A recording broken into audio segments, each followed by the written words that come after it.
Okay, in this tutorial we're going to get the ball to bounce off the bat. Now we're going to have a similar thing. I'm going to show you the pseudocode, and you can see that this is the pseudocode that we've got so far. So you've done this bit, and that is here. So it finishes on if on edge bounce.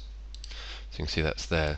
And the bit I'd like you to see if you can implement is this bit here. So let's just show you that. If the ball is touching the bat, point in direction of minus 180 and move 5 steps. We're introducing an else statement here, so if it's not that, okay, and it's touching the floor, stop everything, because if the ball's touching the floor, then we want the game to stop. So if you want to see if you can do that, you can pause the video here now and have a go at adding in the blocks for this.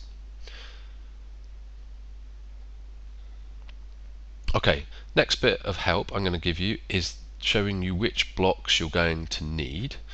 There's quite a few blocks. There's 9 blocks in total for this, and the first block that we're going to look at is to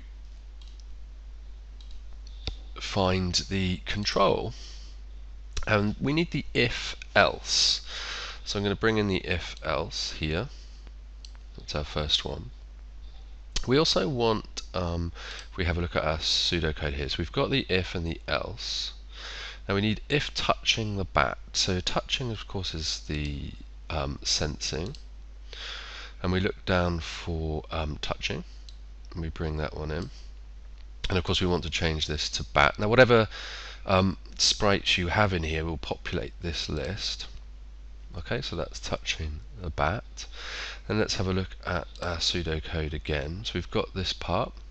Point in direction of 180. So we're going to go into here, and obviously point in direction will be motion, and we've got that one here. Now here we need to do something a little bit different. We're not just going to change this to minus 180. What we're going to do is get a little direction command here. We're also going to get an operator, and we're going to have a little one here, and this is where we're going to have our minus 180. And I'm going to leave that there for a moment. So we've got this line here. We need to move 5 steps, so quite a straightforward one that. So I'm going to bring in my motion and move, and this time change that to 5. And going back to the pseudocode, we've got our else. Now we need another if touching the floor. So we bring in another if, which is our control, just a simple if here.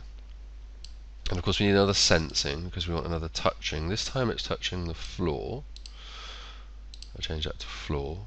And we want to stop all, and that will be in our control. And if we scroll right down here, it's stop all.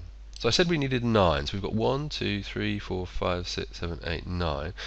If you want to go now and put these together, okay, please do so. Just to give you a little tip, it all needs to go inside, okay, this forever loop here. Okay, so pause the video now and have a go at doing that.